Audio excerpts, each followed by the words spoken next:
The Lord be with you. And with your spirit. A reading from the Holy Gospel according to St. Luke. Glory to you, O Lord. While still more people gathered in the crowd, Jesus said to them, "This generation is an evil generation. It seeks a sign, but no sign will be given it, except the sign of Jonah. Just as Jonah became a sign to the Ninevites, so will the Son of Man to this generation. At the judgment, the Queen of the South will rise with the men of this generation, and she will condemn them, because she came from the ends of the earth to hear the wisdom of Solomon. And there is something greater than Solomon here. At the judgment, the men of Nineveh will arise with this generation and condemn it, because at the preaching of Jonah they repented, and there is something greater than Jonah here." The Gospel of the Lord. Praise to you, Lord Jesus Christ. At 10:30 this morning, I was interviewed over DCBB, and the focus of the interview is the power of prayer, especially in the midst of the many calamities happening in the country. We have earthquakes, we have flooding, we have typhoons, and so many others. Ano daw ba ang bisa ng dasal kapag tayo po ay nasusuong o di kaya nahaharap sa ganito pong mga kalamidad? Ang simpleng paliwanag ko po ay ganito: yung pong earthquake, yung pong typhoon, hindi po natin kayang pigilan yan. Kahit na ano pa ho ang pagpapalakas na gawin natin, yung earthquake, hindi mo kayang ma-stop. Yung typhoon, lalong hindi mo rin kayang i-stop yan. So, ibig sabihin, yung pong kakayanan natin ay meron pong hangganan. The power that we have, the capacities or even capabilities that we have, they have, boundaries or limits. Pag natural calamities na yan, we find ourselves helpless in putting a stop to them. But then through prayers, we are having recourse to somebody who is obviously more powerful than us, and at the same time, who is very much capable of putting a stop to all these natural calamities. You recall, for example, when Jesus Christ was in the Lake Gennesareth together with his apostles, the ship that they were riding on, or the boat that they were riding on, was tossed by the strong winds and waves. He was sleeping at that time. And so, the apostles of Christ were frightened. They were already sinking. They were frightened because of the certainty of death.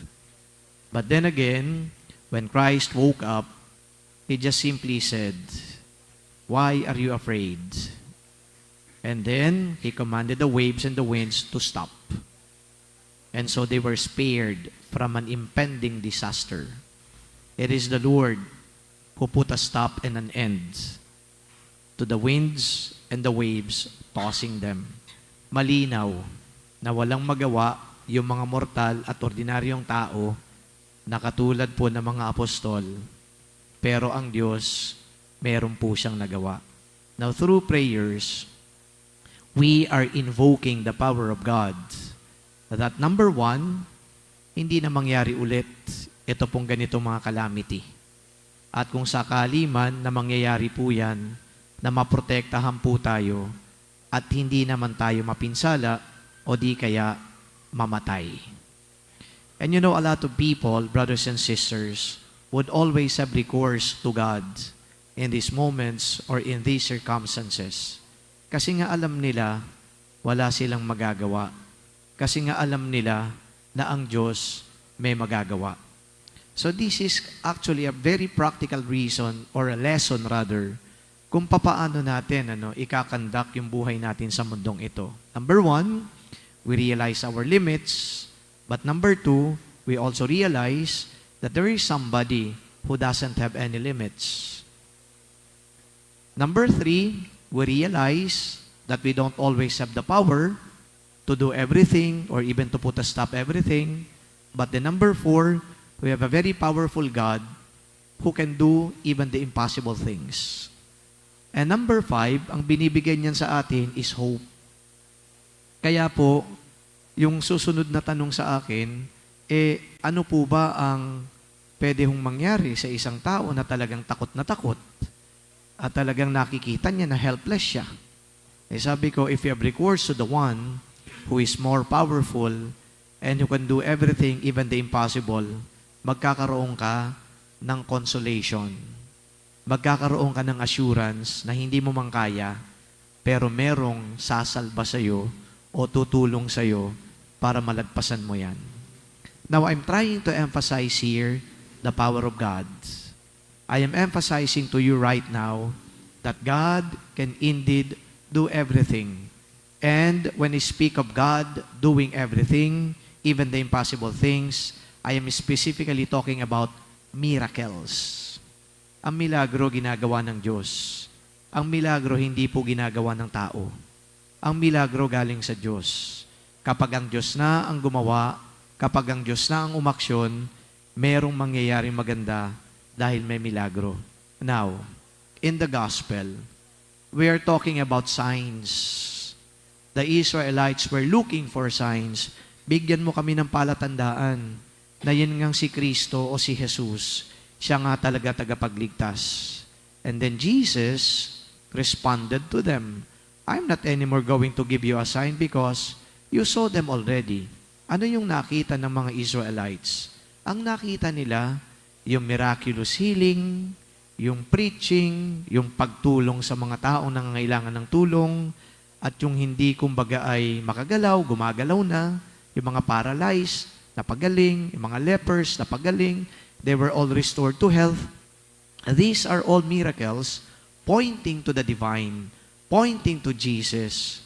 Ang problema, yung Israelites, they look beyond all this, parang nagbubulag-bulagan para hindi nila makumbinsi yung sarili nila na si Jesus na nasa harapan mismo nila ang siya ng tagapagligtas. Now, this is the lesson for all of us.